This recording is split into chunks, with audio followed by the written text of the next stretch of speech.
My name is Grace Robinson from Thinking Space. I teach philosophy and I work with schools and community groups to help develop some of the skills that they need to philosophise for themselves.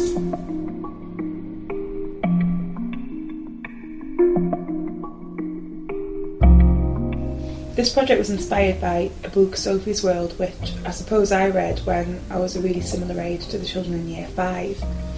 In the story, a little girl receives a series of letters from a mystery philosopher, and that's pretty much how this project began. Meynell Community Primary School, this is you guys. Meynell Road, Sheffield. Should I read it? Yeah! The thinking journey began with that one day when we were in classroom, Grace came in with a letter that she found near the gutter, and then she read it out to us, and it said it was from the Philosopher. Dear children, who are you? Why are you here? Where are you going? Have you ever asked yourself questions like these? So when we opened the letter, it was like we could read it out, and then we put it in the middle so we could all talk about it like we did today. And then Grace came back a few weeks later, and then we got some packages. Does anyone remember this? Yes! Could you tell me what this is? It's a picture of a starving girl in Africa, and a vulture staring at her. A man took this picture to show cruelty in Africa, and he won a prize. Over the course of 7 months, these children have covered so much ground. They've talked about knowledge, identity, beauty, morality, murder, life after death, changing the world. At each step on the journey, the children have received something new from the philosopher. So a letter, a package, an email, a visitor. We got a letter back from telling us we've done our first step of the journey, which is thinking of our questions. And the glue that's held all of these different elements together has been the children's amazing imaginations.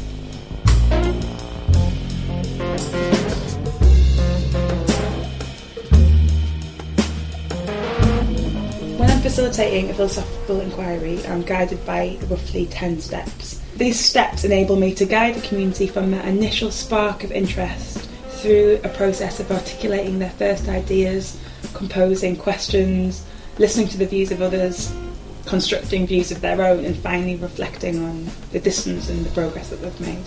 Step 1 is preparation.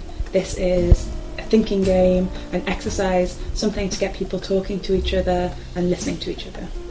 And the first step is to do a thinking warm-up. Since we're thinking about journeys, I found this in a struggle shop, this map. Think about any moments on our journey that were really important because of our learning or our thinking, and then we're going to piece them together and see if we can get a picture of what our journey looks like so far.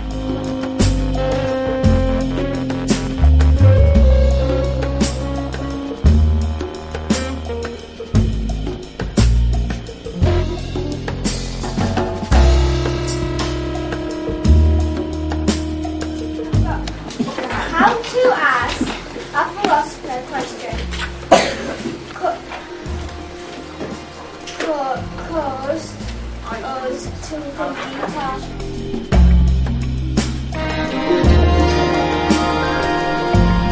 The next step is to share a stimulus with the children. This needs to be some source of intrigue or interest. Could be a storybook, could be an ambiguous object or a piece of music. I quite like it if we could wonder about this. I wonder if it might be. I wonder if it's like a very, very ancient place. It might be something that archaeologists have found, like a sundial. Nikki, would you open it?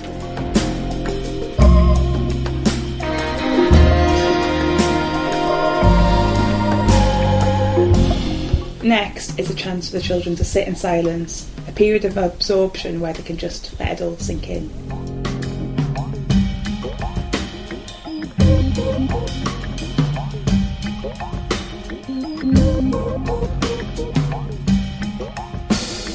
During the next step, children share their first thoughts. They might talk to each other in pairs, they might share a single word that they think is linked to the stimulus in some way. But let's go around. Here's some idea words, some concept words. Casey. Scary. Yeah. Magical. Normal. Reflection. Wicked. Marginal. Helps. Step 5 is when children work together to formulate philosophical questions out of those initial first thoughts.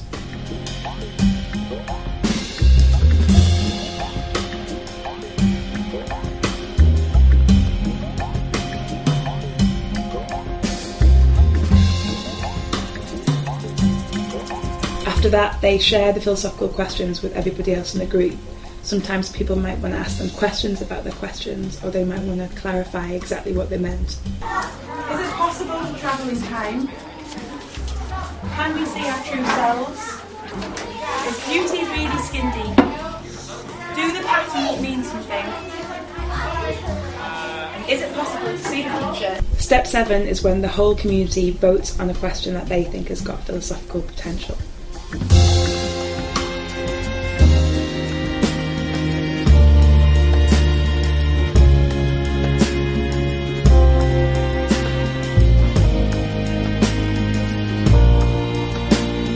The dialogue begins by going to the children who composed the philosophical question to hear what they think first. So the first thing we do is speak to the authors of the question, and they can tell us a little bit about why they think this is an interesting question and what they think. They help me see how we look to ourselves, and would it be us? Or things like that. The dialogue is an opportunity for a lot of the philosophical thinking to happen. This is a chance for children to share their contributions and to link what they think with the thoughts of the other children in the group. Do you have to have a mirror to see yourself? That's what confused me. It's like, you can't really see your true self. It's like when you knowledge everything else, don't you? You really can't see it yourself unless you find it out. It's only you that know your true self. That's what And this is a moment where the facilitator really plays a key role. The facilitator's job is to support the discussion rather than guide it. The real work's being done by the children. Let's recap what people have said so far. Your true self could be the original you and not your doppelganger. Your true self could be your emotions. Your true self could be your reflection. Or your true self could be your personality. Or your true self could be whatever you think you are. Loads of different ideas. Could somebody please join on our conversation by choosing one of those and giving me some reasons why they think that's meant to be the right answer? you do your own thing, your actions, what you do. No one else controls your that's all your Well, I agree with Chloe because you're the controller of yourself, but your mum controls you as well because she tells. Because you can't do things without your mum's permission or your family. You've got a bit of everybody. You've got a bit of your mum, you've got a bit of your family. Does that affect when your true self and a bit of mum and mates and all these different things? Yeah, because you're come out your mum from it, so of course you're going to have a bit of it.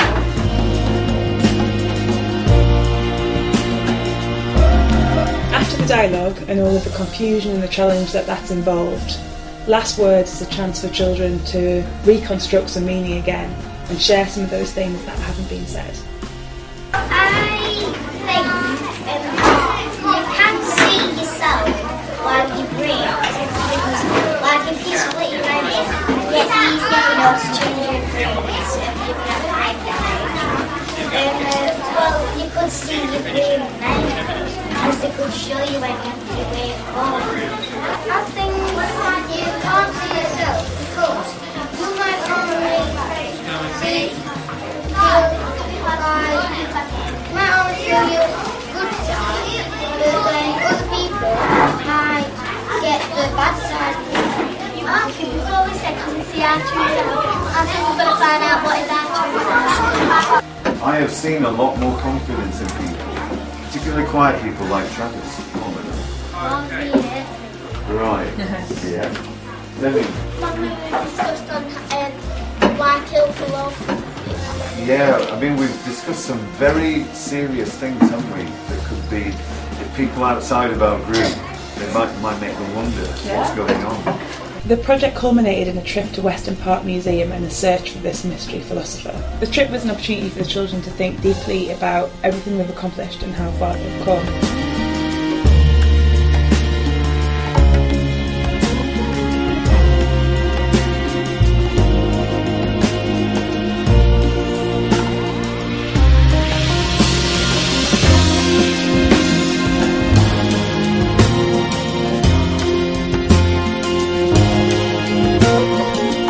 From my own point of view, I've really enjoyed working with Grace and the children together.